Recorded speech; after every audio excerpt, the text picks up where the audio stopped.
অর্থমন্ত্রী যেদিন ঘোষণা করলেন বিএনপির হাতে ইসলামী ব্যাংক নিরাপদ, জনগণ অর্থাৎ ইসলামী ব্যাংকের গ্রাহকরা পরদিনেই ইসলামী ব্যাংকের শাখাসমূহ থেকে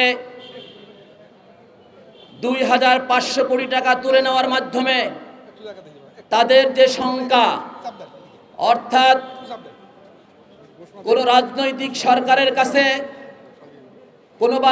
কোনো রাজনৈতিক দলের কাছে যে কোনো ব্যাংক নিরাপদ থাকতে পারে না, সেটা প্রমাণ করার জন্য ইসলামী ব্যাংকের গ্রাহকরা, আমরা জেনেছি 1 সপ্তাহের মধ্যে 7,000 কোটি টাকার আমানত ব্যাংক থেকে তুলে নিয়ে গেছে।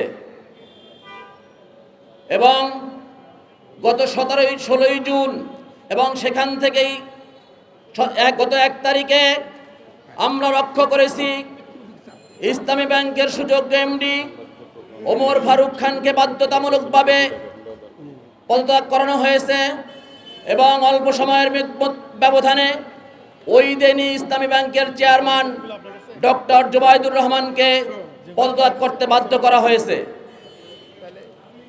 এবং 2-3 ঘন্টার ব্যবধানে বাংলাদেশ ব্যাংকের গভর্নর বিগত ফ্যাসিস্টের দোসর, এস আলমের ব্যাংক লুটেরার দোসর, বাংলাদেশ ব্যাংক থেকে পলায়নকারী খুরশিদ আলমকে ইসলামী ব্যাংকের মতো একটি ব্যাংকের চেয়ারম্যান হিসেবে নিযুক্ত করে।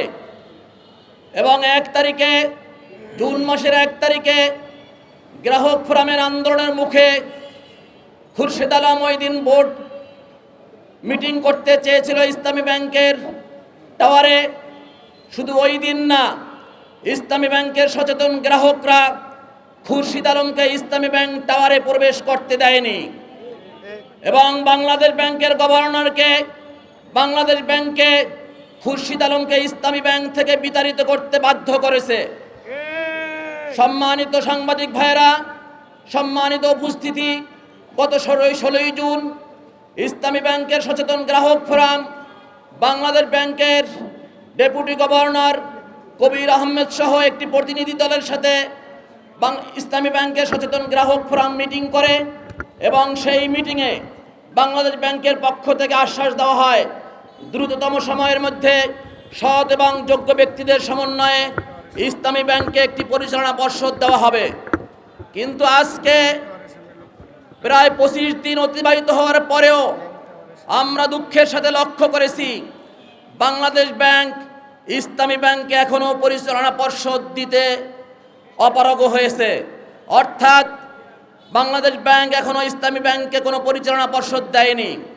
সম্মানিত উপস্থিতি, সম্মানিত সাংবাদিক ভাইয়েরা, আমরা গ্রাহক ফোরাম ইসলামী ব্যাংক তথা ইসলামী ব্যাংকিং সম্বন্ধে ব্যাপারে যেই ষড়যন্ত্র, সেই ষড়যন্ত্র এখনো শেষ হয়ে যায়নি।